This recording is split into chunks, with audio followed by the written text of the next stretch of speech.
Hello. Hello. Good morning, ladies and gentlemen. Thank you very much for coming to our presentation.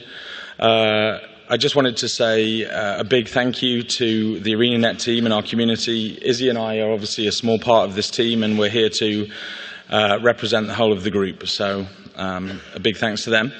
I also wanted to point out that this is a presentation telling the story of the Guild Wars 2 development, and it was a very long project, and we only have 45 minutes, so it's a bit condensed. And also, it's not supposed to be telling people how to design. It's just the story of how we designed it and the problems that we faced.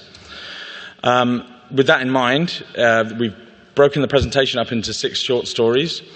And we're your storytellers. Me as the Asura, Izzy as the Char. A little bit about me first. I'm 16 years into the industry, designer by trade.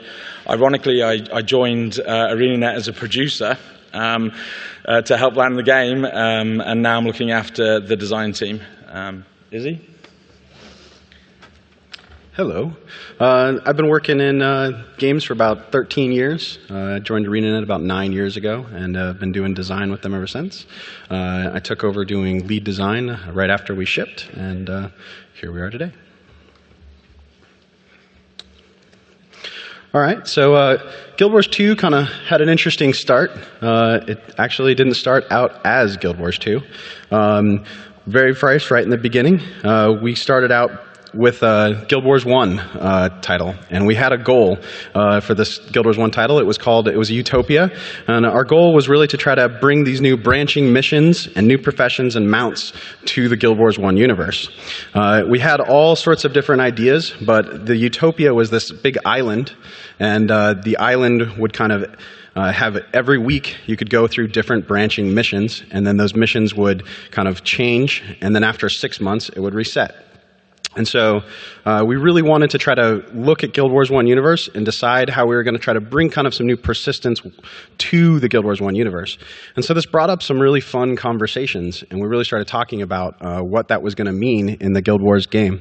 And those conversations started leading to, well, what is this persistence going to do? Why is it going to be really fun? And it started talking about how the game had a lot of instances in it, and what we were going to do, and how that was going to change. And it really kind of came to a conversation where we were deciding maybe we should look at some of the reasons why we have a lot of instances in Guild Wars 1. And we kind of determined at that point that the reason why we had it was a lot more design than technical. And we were really trying to kind of avoid some of the problems that we had seen in kind of the persistent worlds. And so as we started talking about that, we got really excited about, okay, well, maybe we can solve some of these original problems. And those things really, we started having some really fun ideas and those types of things.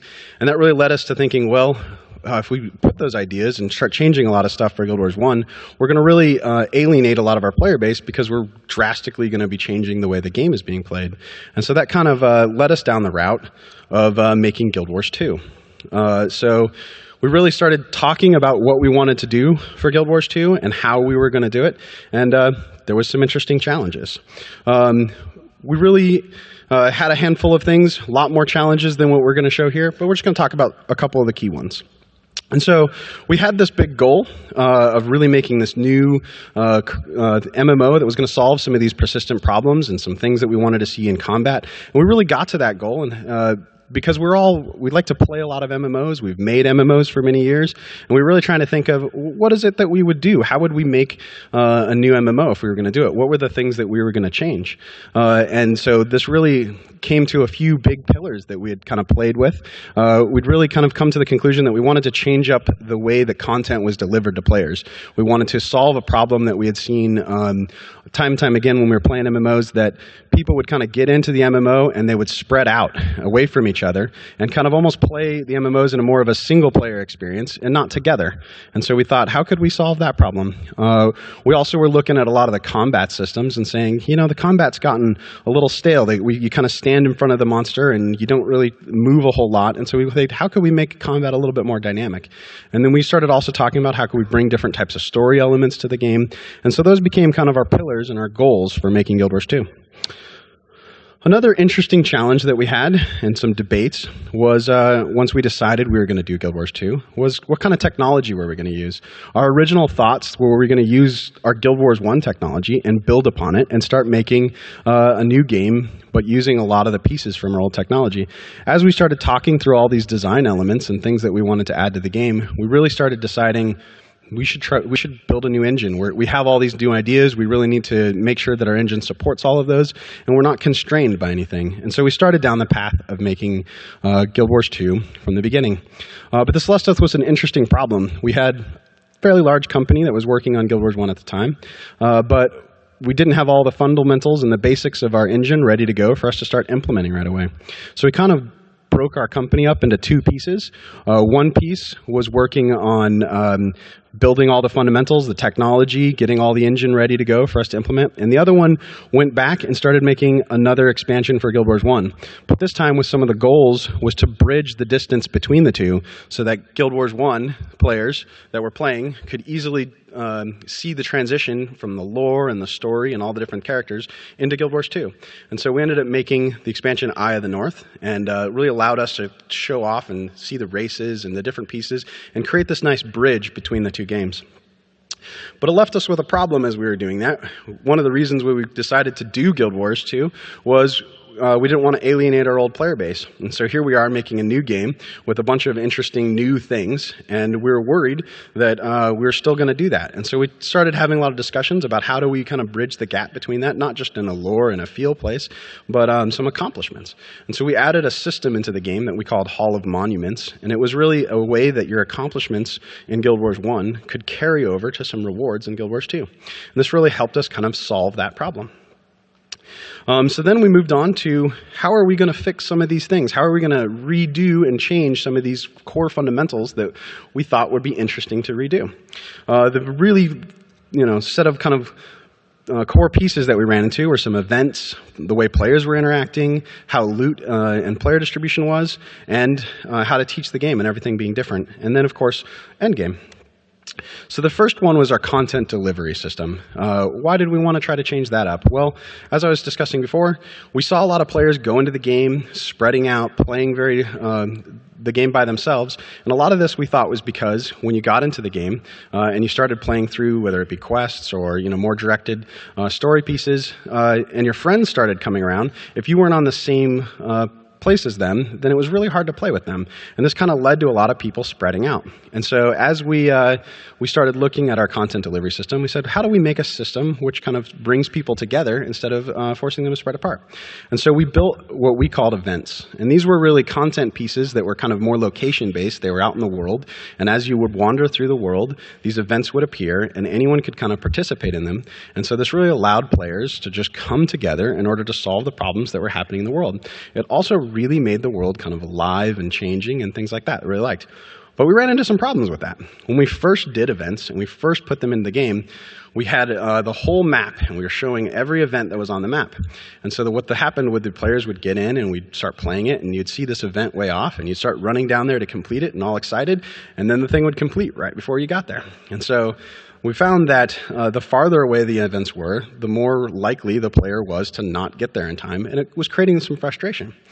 And so we ended up solving this by bringing in the reporting of how many events a player could see. We really kept it to kind of the distance that we felt a player could run to the event and still accomplish it. And this worked really well. It was solving that problem. But it created a new one. Now that players couldn't see all the events in the map, they would get into the map, they would start looking around for this content, and because we had it on timers and there was a certain amount of content in the map, they would sometimes not see a lot of events, and they would level their way through, and they were kind of looking for the events and they couldn't find them. And so we came up with another kind of content piece. We called them these kind of like task regions, or the little hearts on the map. You were kind of helping people, and the whole goal of them was to kind of centralize players in event-heavy areas and keep them there for a little while so that the events would appear. And so we found these two systems to work really well together, and they kind of ended up creating the main content model in our game. And it led to some other interesting problems. As we now are focusing players more together, we started seeing some things that were changing. One of the big ones was the way players interacted. We found that in when you run around a lot of MMOs and you see another player, there was kind of a little standoffishness because they were going to start taking some of your resources. They were going to take loot, and XP was going to get reduced. And unless it was a really intended direction, group-based content, you really kind of want to do it by yourself. And so we started really looking at all these, and we left ourselves with a goal that we really wanted, is that players should always be happy to see another player. This was really important to us, that if a player comes across another player, there's no negative feelings. And so we started looking at every little piece of that, what was causing that. And we saw that like monster tagging, loot sharing, XP sharing, all those things were leading to some of this behavior. And so we went down the routes of trying to go through each one of those pieces and see how we could change them up and how we could make it different and make it so that when players got together, they were always happy to see each other. And so the first big part of this was kind of resources, loot, experience, and how that kind of worked together. And so what we found is the more we kind of can separate that and make it so that when more players come up, they're getting an even amount of resources, they're getting experience and loot, it would start to dissolve this. It added some more interesting problems for us. If everyone's getting loot, there's a lot more loot going around. And so we had to start looking at some interesting systems in order to reduce the loot overall. And then the other big problem that we were having was as these events were coming together and players were kind of clumping up into these bigger groups to play these events, because now we're really encouraging them to do so, the balance of those events weren't exactly right. And so we ended up kind of solving this with a few different systems. One of the big systems that we did was a dynamic scaling system to our events. And so the more people that showed up to event, the more the event would change, become harder, and try to balance out the fact that there was a lot of people coming together. This worked well in a lot of the things. It did add a lot more challenge to balancing the events, because now you weren't thinking about it as how does a couple players play it, but you had to think about it how does one player or hundreds of players play that event, and all those things kind of came together. It also exacerbated the loot issue, because now that we made it harder, we added more monsters, and now more players were getting lots more monsters, and now we kind of had the opposite problem. The more players that were in an area, the faster people would get resources, and everyone wanted to do that. And so we ended up kind of solving this in some interesting ways. One of it was we took the amount of experience that you would get from creatures, which was the main thing that was scaling up, and reduced it to be very, very small. And we focused a lot of the experience and rewards in the game to come from elements like the events or the task regions or even exploring, because those things didn't matter the size of the amount of people around. Those were still even. And this really kind of closed the gap between someone who's playing by themselves and someone who's playing with a whole lot of people, and really helped us solve that problem. Then the other kind of thing that we tried to do is play around with how often a creature drops loot. We found that because players had a lot more opportunity to get loot from creatures, that we actually could make it so that creatures could not drop loot like 40 to 60% of the time. We kind of kept pushing that until we found a comfortable range, and you didn't really notice it because you're killing lots of things and you're always getting loot, and that kind of worked out. Another problem that we found in this area was resource nodes. In other games, there was always kind of a race to the resource nodes. Someone would try to get there first, get the resource, and it would go away. And so instead, we kind of instanced our resource nodes for our players so that no matter how many people showed up to the resources, they could all participate in it. This was just another problem that came up when we were looking for how does a player have another player come up and have negative interaction. And so as we kind of solved those things, we felt like we were really down the route of fixing this problem. But it changed up some basic fundamentals to how people played. People were really used to logging into MMOs, seeing another person fight a monster, and going, oh, I'm going to go the other direction. And so as we were doing our usability tests on trying out all these new ideas and seeing how they were working or testing internally or working with our alpha, we started finding that because things were just slightly different or not what they expected, we had a lot more teaching to do. Teaching all these new things to the game was extremely important to us. And so we tried doing lots of different systems kind of to teach different people in different ways. And, we came up with this smart hint system. We used a hint system that would kind of only hint at you if you haven't done it. And so, if you logged into the game and you immediately started WASKeying around, it would kind of check off the WAS key around, and it wouldn't show you the hint. And so we tried to limit the hints to be more useful in that range. But we still found that players were used to kind of ignoring hints unless that's the type of learning tool that they really liked. And so we tried to explore some other options. Another way is we took the hints that we did have and tried to make them more like achievements, more fun. And so we kind of put a hint button up, and we had all the achievements for learning the different things, and you could check them off. And this kind of gave another avenue for teaching. You know, we kind of feel like teaching the game is something that we're going to always continue to have to improve on, especially as we go into live environments and we're adding things. So teaching is something that we're continuing to work on and how to improve, but it was an interesting problems that we're running into as we changed the game. Another big element that we were looking at when we were changing these things was how do we approach endgame? We had this kind of core philosophy that we didn't want you to play one game, get to the end of the game, and then start playing a different game. And so we wanted players to be able to do the different types of the game right from the beginning and enjoy the game the way they want to play. But this led to some interesting issues. A lot of games, when they would tie themselves back to each other or create requirements from one area to the other, they would extend the amount of time that the players would enjoy those types of things because they would accomplish one to get to another type of content they wanted. And so this allowed us to kind of create deeper paths in each one of these areas, and we were kind of having to make end games for lots of different areas. So we did some experimenting and tried tying them together in interesting ways. We added legendaries to the game, which were these really nifty-looking weapons. And in order to accomplish them, you had to do all these different parts of the game. And those had some effect. They did work in doing the things, but this is kind of a problem that as we move forward, we kind of decided that we're going to look at solving this through one of how our live update patterns go. And Chris will talk a little bit about that more later. But it's really an interesting problem that now that we've kind of alleviated this need to play one game type in order to play the other that you want to do, it's brought forth how we approach endgame in different ways and trying to solve that in a different problem. Another big area of the game that we really wanted to change up and play around with was combat. I talked a little bit about this earlier, but we kind of had a goal of combat was to really make it dynamic. We wanted the combat to move around and to change, and the decisions that you made during that to be different. And so we added interesting elements to the game. We started bringing in things, action elements that we saw in console games, fighting games, those types of things. We had kind of active dodge rolling to allow you to avoid the enemies. We were really trying to make different types of attacks. We added all sorts of like hold skills and things like that, and we started to run into some different problems. There's a lot more problems that we ran into this, but here's just a small subset.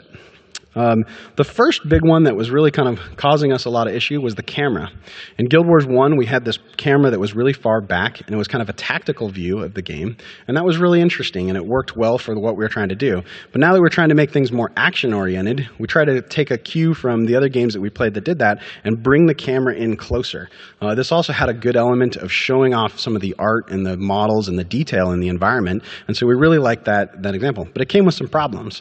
When there was creatures behind you, it was hard to see. We always had to kind of fight with targeting. And so we did some experiments. We tried a bunch of different things. We tried Z-locking, kind of like a console where it would lock onto your character and then your movement would be based on the position of that character.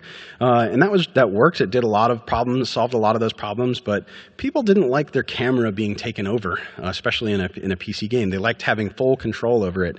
And so there was a lot of kind of divisiveness among the different people that would play the game. And so we ended up removing that. We talked about trying to make a softer version of that, maybe like an auto camera, so that if you weren't moving your camera, it would really kind of guide it towards the action. But still, same again. You know, people like their camera, the controls of their camera, and so we ended up playing around with just the timing and the smoothness and playing around it and seeing if we can get that in a better place. Another big problem that we had is we started adding really big creatures to the game, big boss monsters, and the camera being close in on your character made it hard to see the boss monster or what was going on as we're doing these things in these larger environments. And so we ended up kind of solving this by making it so that when you come into a boss area where these big fights are going to happen, we zoom your camera out, kind of back to that more tactical view that we had before, just for that fight. So you can see this large boss, you can see the big things that are going on, and those were some of the elements in which we solved this camera. Another big one that we had was we called it the sense of hitting. We called it sense of hitting because as we were talking with NCSoft, how they were going to solve this problem, they were focusing on a lot of their games on how to make sense of hitting more prominent in their games. And so we set out to solve this too. We talked a lot with them about how they were solving it and found out that it was really a mixture of your audio, your effects, your sound, or your animations in the game, and the timing of all those elements going together. And so we had a lot of time spent on trying to get sense of hitting, something that we didn't really even get to where we were happy with it until really close to launch. I think Chris will talk a little bit more about that as he goes through. But we found that if we synchronize all of these elements up together and really work on the timing, don't make any of them too long, and play around with how those things are put together, we can get a really good sense of you actually hitting the creature. And this was becoming even more of a problem as we made more of an action-based combat, faster paced, things were all coming together. Getting that timing synchronized just to the right moment was harder. And so we went with a lot of kind of client-side elements here and made sure everything was syncing up on the same part. And that's eventually how we kind of got to a sense of hitting in the game that we were happy with. Another big element, as we were trying to bring these action elements into the game and play around with these different things that made our combat more dynamic, we had a lot of UI. We had a lot of elements that we felt like we didn't need the longer and longer we got into developing the game. We had kind of like hold and charge skills that you would see in a fighting game with a charge meter that would go up and they would change in power. That element didn't end up being as necessary as we thought, and we found that just a skill with a longer cast time that you could interrupt by moving had almost the same gameplay. And so we kind of cut that UI, cut that element, and simplified things. We also had a lot of meters on the game. We had a super meter for your elite skill in the game. We're trying to kind of mirror that fighting game element for a long time. And as we played and played, we realized, well, we really only needed to limit that by time, and having this super meter, which was fun, it added a lot more complexity and sift to the system.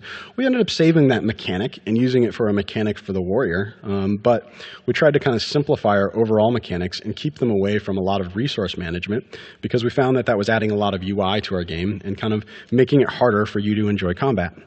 And then we also had energy. Energy was an element that we were using to control all skills and kind of make an attrition in the game. And you would get your energy back with potions. After playing the game for a longer time, we realized this kind of attrition mechanic wasn't the best for us. It wasn't giving us the satisfaction of the game, and it kind of felt like a chore to deal with it. So we ended up removing potions, and it had a good benefit of making our UI simpler. But that led us to combat attrition. We were having times where we'd have these big boss fights, and players were kind of coming in, rezzing, and just keep at it.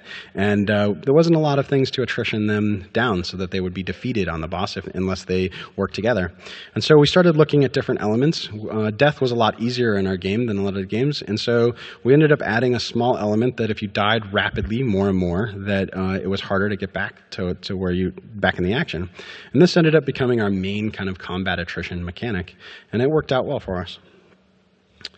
Another big element that we were having to change up in our combat was role definition.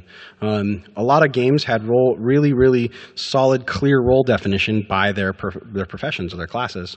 And this did some good things for them. Everyone knew exactly what to do when they were playing those professions and kind of how to act. But it was creating some negative behaviors where players wouldn't do pieces of content unless they had the right makeup of their roles.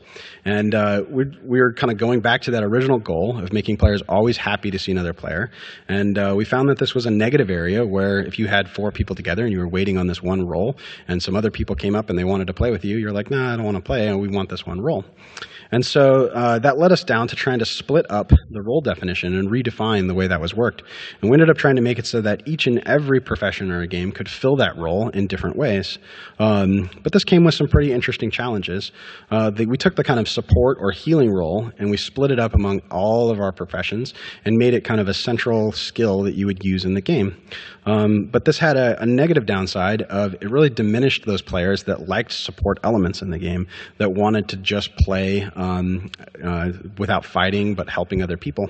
And so we started looking at ways that we could improve that, and ways that we could give those players more options and things in the game. One of the interesting ways that we did is we added resurrection to every single character. And so if you are one of those players, some of the things you can do is make sure you get your friends back into the fight as fast as you can. This did help. This ended up being kind of one of the main elements that we find support characters do, is helping players get back into the action.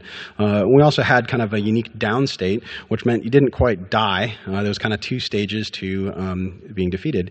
And this allowed more opportunity and elements for you to help your friends out and feel that support role.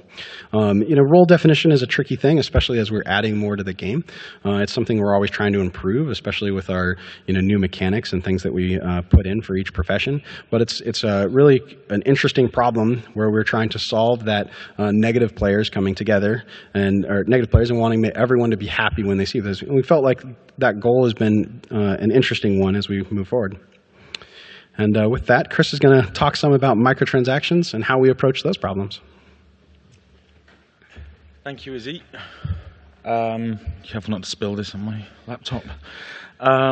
So let's fast forward a little bit to 2011, near the end of 2011.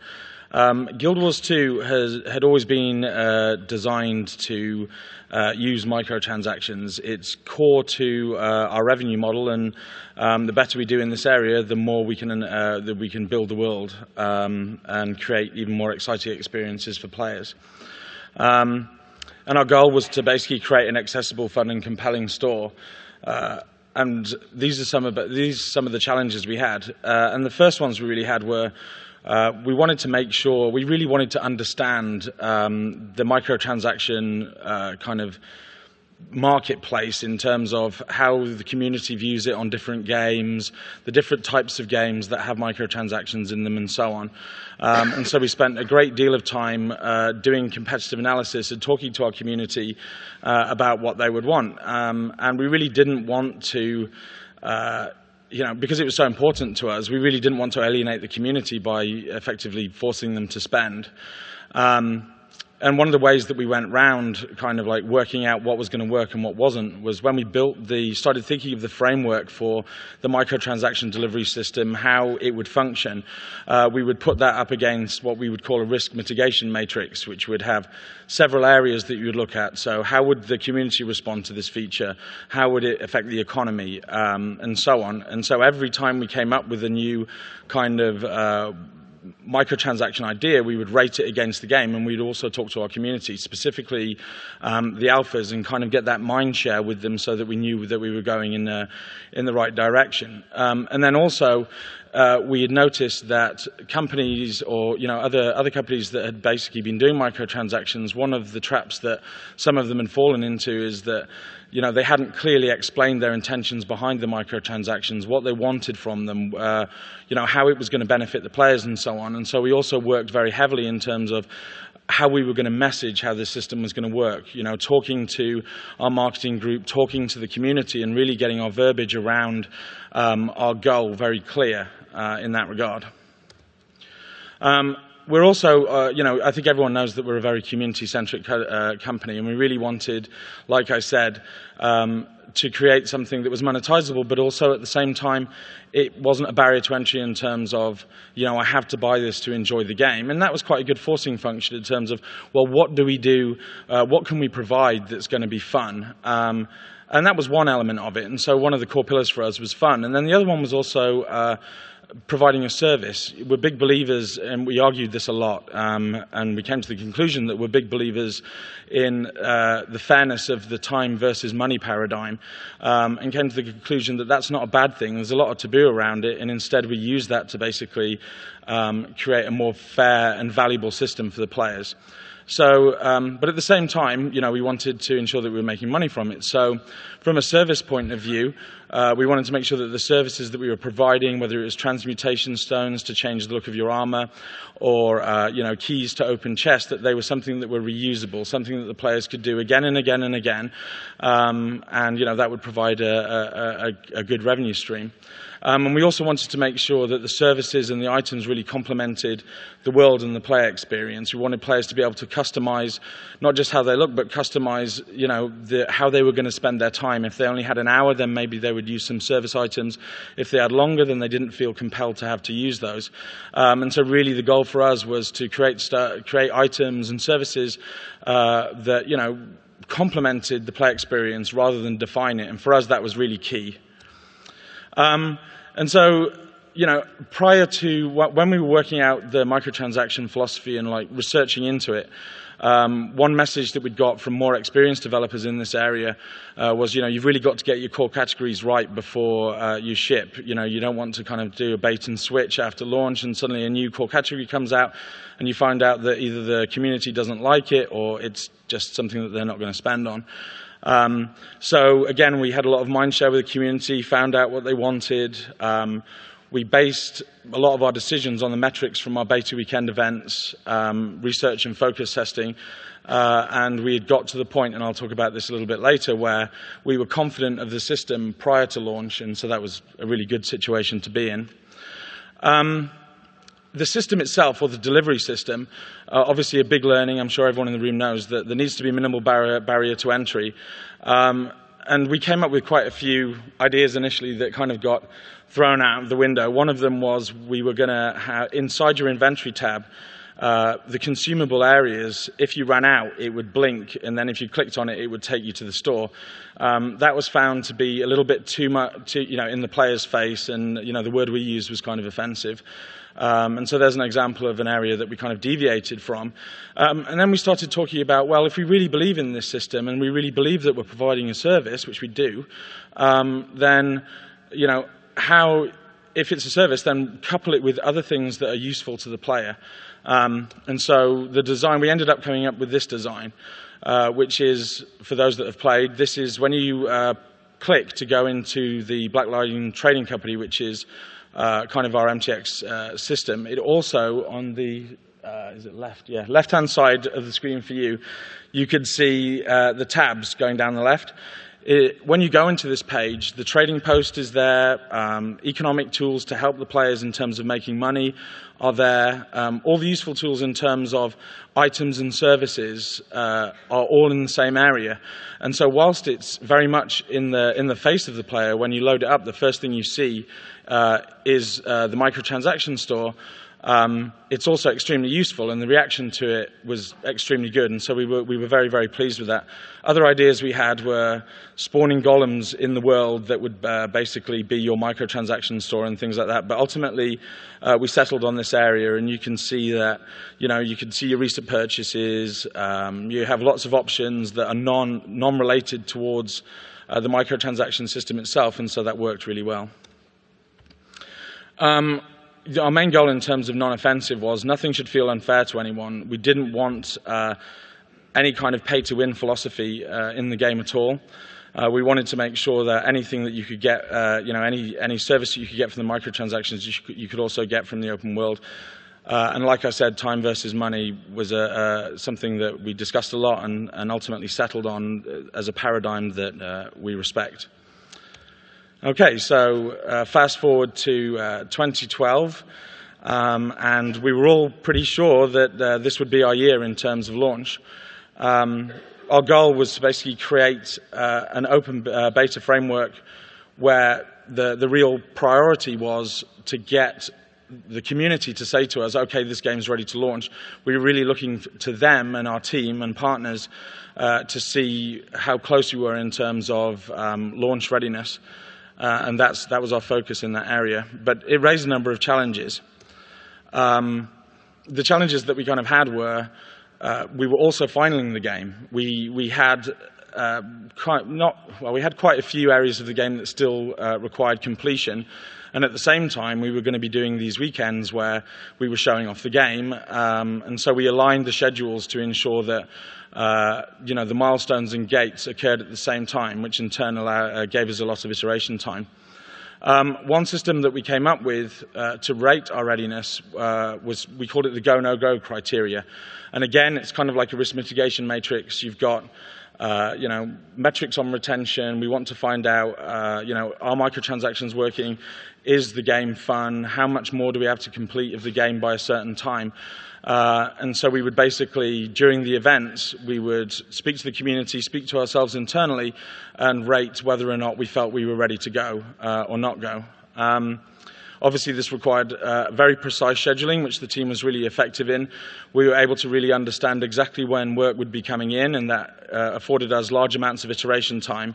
And then the kind of final focus for our beta weekends was we really wanted to get feedback about the core of the game in terms of launch readiness. We didn't want to give out tons of the game which would see us getting feedback that was, let's say, not as useful in terms of us being able to, the launch readiness of the product.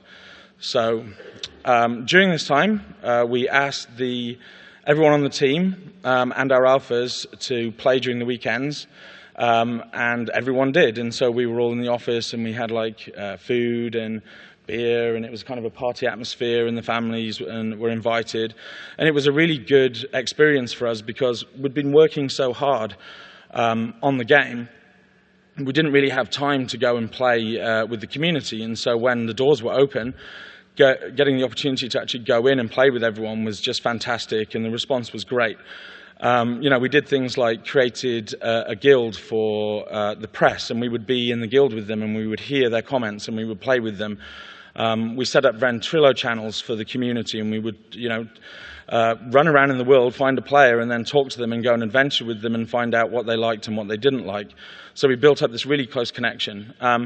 So feedback came from ArenaNet, the community, and NCSoft, who were extremely useful as well.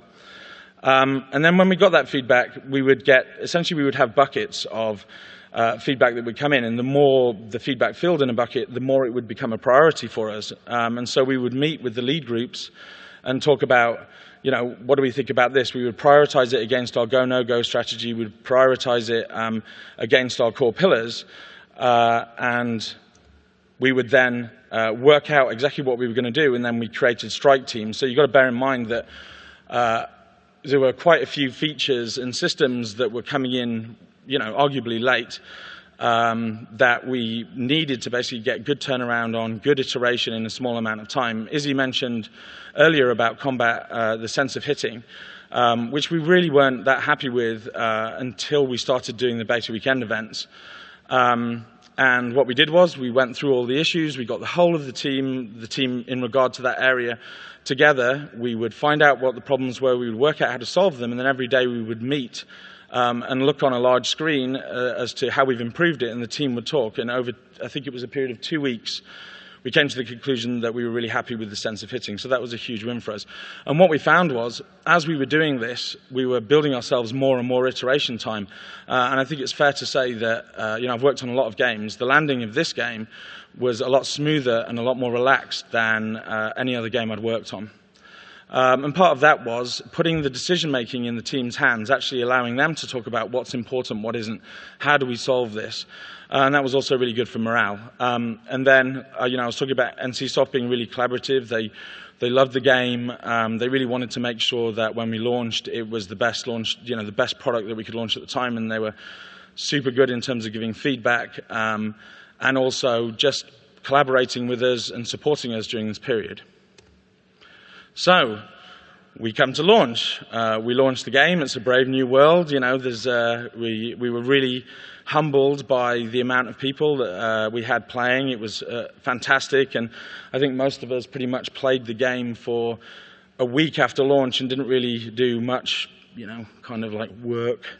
And it was great. We got to play with everyone. The guild I'm in now, I met the person on the first day of playing on launch. I'm now in that guild, and I think there's 160 people on generally all the time, and I've made a lot of friends there. So it's been a really fun game to play as well.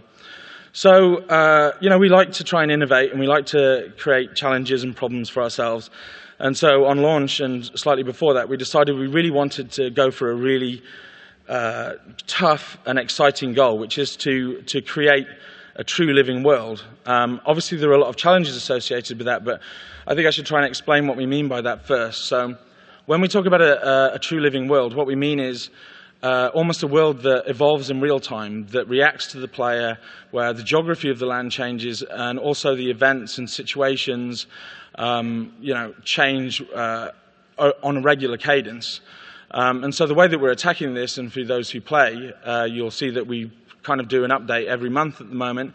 We evolve the storyline continually. We evolve the content, and it's very much kind of like this living game. But we really don't think that that's enough. And so we're working very hard at the moment to actually increase the cadence of real-time deployment. I won't go into specifics of what we're aiming for, but we plan to basically have the world changing all the time. And then a final point, which maybe will be the topic of another presentation, is that we're also aiming to make the world truly persistent. And by that we mean the events that you take part in and the things that you do stay in the world and are impacted by the world. And we're very close to solving this problem. But like I said, we can talk about that another time. So in order to do this, I mean, you hear a lot of people talking about, oh, we're going to create this true living world and that kind of thing.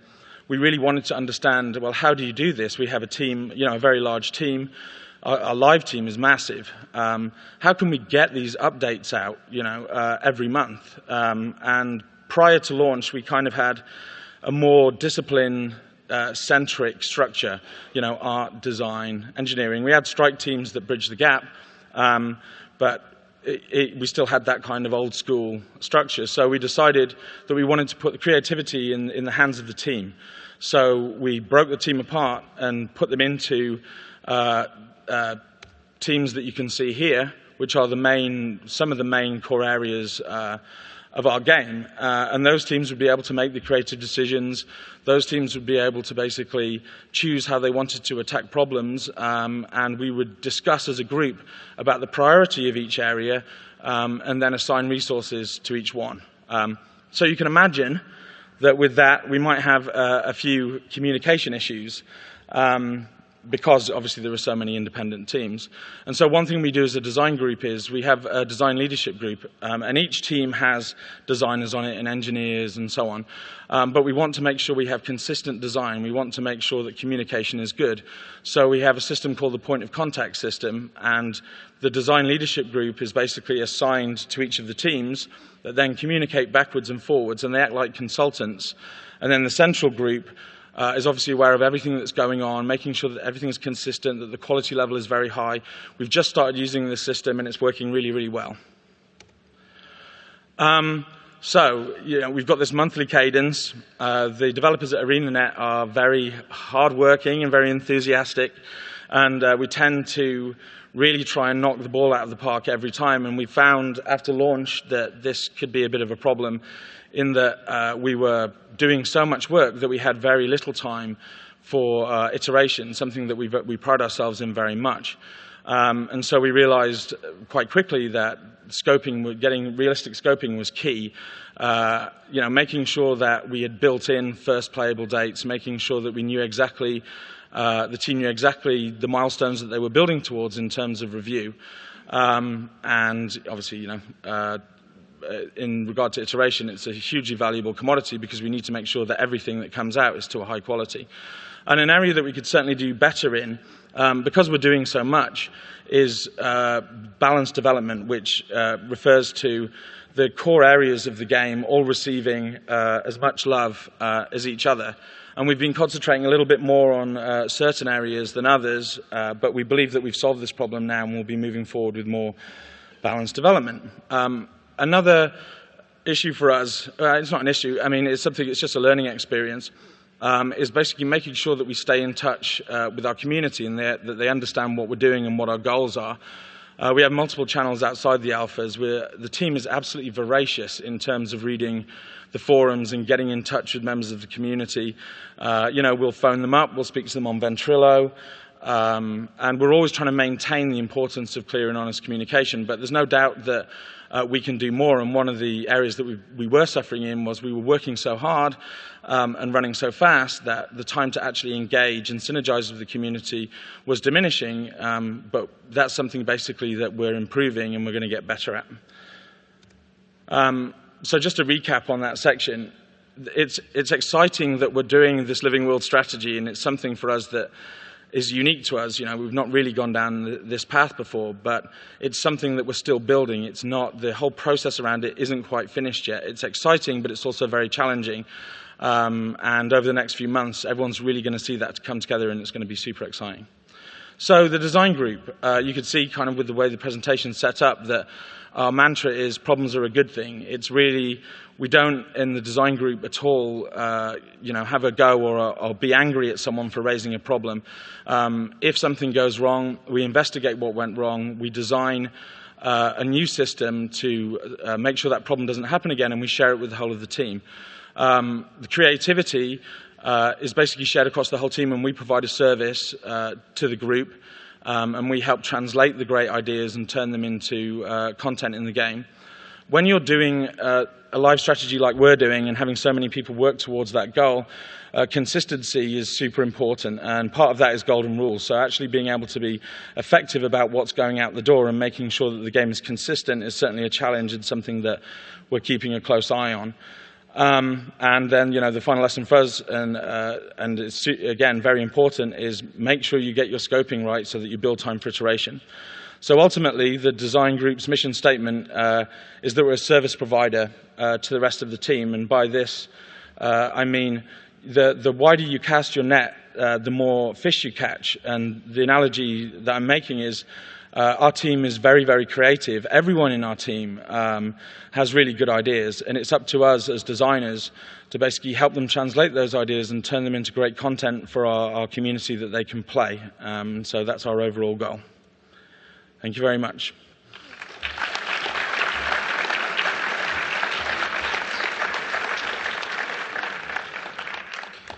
All right, so there's a number of kind of podiums here, or little mics that you can come up to. If you have any questions, come on up, and we'll start going through them. Hi, I thought one of the really great things about Guild Wars was the lack of monthly subscription fee, and I wonder if, kind of looking back at where you are now, is that a decision that you would do again? Would you decide to charge maybe a fee but lower or something, or what are your thoughts on that? That's a great question. The straight answer is we love that business model. We believe in it. It drives everything that we do. It's a great forcing function to ensure that we're providing the highest quality entertainment at all times, because ultimately if the game isn't fun, then people aren't going to be spending in the microtransaction store. And so it's a great way to ensure that we're always thinking about the community and the quality of the game. Thanks. Hi. So the process you guys came up with at the end sounded very, very good process. When did you guys come up with all those elements of that process during the development of the game? Do you mean which process? Do you mean the POC process? No, the last slide with all those, that. Oh, so, cool. When did those come in? Well, the way we came up with it is, I think it was really good that we basically changed our structure. It was very challenging to do that. And again, it was a great forcing function. What it did was it very quickly showed areas that perhaps needed more tightening. And so, like I said, I guess the core way that we've fixed this is that we have this mantra of, if something goes wrong, we investigate it, we talk about it, and then we create a solution. And if that solution is a global solution or one that affects a number of areas, we then put that up on Confluence, we share it with the rest of the team. The direct answer to your question is that the team as a whole came up with our best working practices, and it was very much forced by the challenges that we found. Does that answer your question? Yeah, I was just kind of curious about how far into development did you guys crystallize on these stuff? Well, it's interesting. When we were in main development before launch, things were a little bit more waterfall, and we did have some of these best working practices. Like, we were much better at design consistency at that time.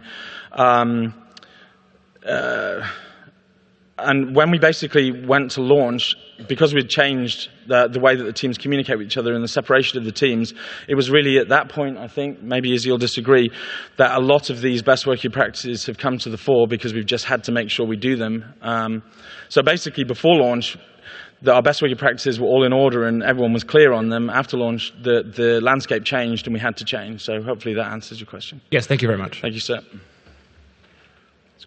Hi, I was wondering how you came to the decision not to have a public test server, and how that decision has affected your ability to iterate and design post-launch.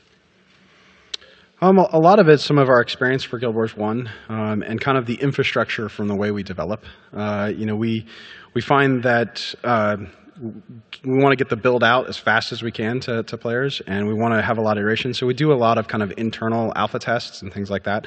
It does make a challenge to testing some larger elements to the game, like our World v. World, which is larger scale combat, or how things will be balanced in those different areas. It was one of the reasons why we led to doing kind of beta weekend type of events in the past. And so we do a lot of big tests internally where we'll get everyone in the company, we'll have everyone play the whole game together, and at the same time we'll have all of our alphas play, and we're able to get large-scale tests going like that. But one of the things that we found with public test servers, and it's always something we're evaluating and looking at, but we find that it slows down how fast we can get things out. Because we have to build it, put it up on a public test server, let it sync, and it makes it harder for us to have kind of surprising content and interesting new stories that are developing, because everyone can kind of see them. And so due to the way we've been trying to update and create this more live environment and the speed at which we want to go, we just kind of decided that that's not the right direction for us. But we're always evaluating our processes and looking what we can improve, and maybe it's something we do someday. But at the moment, it's not our core or the direction that we're going, and we really want to focus on the speed at which we can get quality content out to players. Thank you. Hi, good morning. I'm a game designer with Activision working on the Skylanders franchise, and I'm a big fan of Guild Wars, and I can outrun centaurs. But, no? Okay. When Guild Wars 2 launched, it was this meteoric appreciation for the new things that the ArenaNet team was striving to do. And everyone was talking about, this is the best thing I've ever tried, I can't wait to get to level 80. Flash forward a few months later, when people have gotten higher levels or level 80, and you release the South Sun content, which was in line with evolving content and having truly persistent worlds as they grow. But the weekend after that happened, it was deserted. No one played that area anymore, even though it was a completely new area, introducing new enemies, new mechanics, new things you can do and buy and collect. It didn't evolve, it died to natural selection or whatever. And it wasn't a truly persistent world. What kind of occurred was persistent grinding. And I'm wondering, I think there's some skepticism to be had there. Yeah, so we definitely have been looking at that a lot, especially that specific instance. I mean, one of the things that, as we come up with these things, we're evaluating how they went. On that particular one, we think we had a lot of challenge to that island. We made it a little more difficult. We changed up some elements, and but we think we might have not gotten the challenge versus reward right, because the things that you were doing in that were rewarding almost similar to other parts of the game, but they were harder. It was just going to be natural for players to do the thing that's easier for them to do. And so one of the advantages that we have of a living story is it gives us the opportunity to look at any part of the game and come back to it. With our dynamic systems, we can go to any level and any area and go, hey, we want to make this better. We want to improve the experience. We want to improve the reward or the challenge, all those areas. And so, it's definitely an area that we've talked a lot about, especially Southland. We put all this time into it, and we're not getting the play patterns that we want out of it. And so we can revisit it. We can look at it. We can evolve the story and the game and the world into that area and do things with it. And so, like Chris was saying, when problems are a good thing, we look at it as a challenge. Like, okay, well, what did we do there? How do we change up the pieces to make that more exciting? And so, it's definitely something that we will continue to evolve. And, we look at every map, every aspect of our game and think, how can we get more people to play that and enjoy it, especially with our new strategy of this kind of living, evolving content that we're getting out rapidly. What Izzy's talking about, we can actually give an example. One of the things that we pride ourselves on is developing with the community, right? And listening to the feedback. It just takes, it's very fast in development terms, but it takes a certain amount of time for agreement on a community issue to then actually get that out to launch, right? And it's a good situation to be in because it's a great partnership to have kind of this third-party developer that's acting as a consultant to you. But an example of what Izzy's talking about is, we launched with Ore. I'm sure you're familiar with Ore. We listened to what the community had to say, and then we worked and tweaked and repolished Ore. So you can imagine that cadence as we go forward. I understand. We admire the appreciation that ArenaNet is innovating with, so please keep chugging. Thank you very much. Hi. So with Guild Wars 1, you guys had the missions and the hard mode missions, which added a lot of replayability to the story you guys had implemented into the game. And a lot of my guildmates really enjoyed the personal story, but also wanted the chance to kind of re-experience it with all their cool, awesome, new, badass character they have made. Is there any chance to kind of revisit the personal story or expand upon it? So kind of one of our goals along with this living world strategy is, we also really want to add more challenge to the game. Find areas, that we can revisit and make interesting and difficult and have players work together to overcome.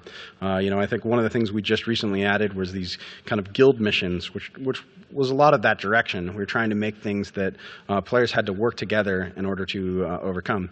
And so, it's a big priority to us to make sure that players in all the different aspects of our game have things that are challenging and difficult. And, it's a real big focus of ours right now as we're adding new things to the game to make sure that we also add hard things to the game that are hard in interesting, puzzly ways so that players can learn those and over time complete them and accomplish them and feel like they've won. And so, it's definitely something that we're always looking at every aspect from story to open world and, PvP and all those things to say, how do we make these things more challenging? How do we make them more fun and so that players have to work together to overcome those things? So it's definitely something that we want to change and we want to continue to iterate on and also highlight the things that we do have in the game that are challenging and, encourage players to play those more. All right, thank you. Just if I can add to that, it's a really cool idea, and it's an example of, yes, we'll take that idea and we'll discuss it with the team. So thank you very much. I would enjoy doing that. So.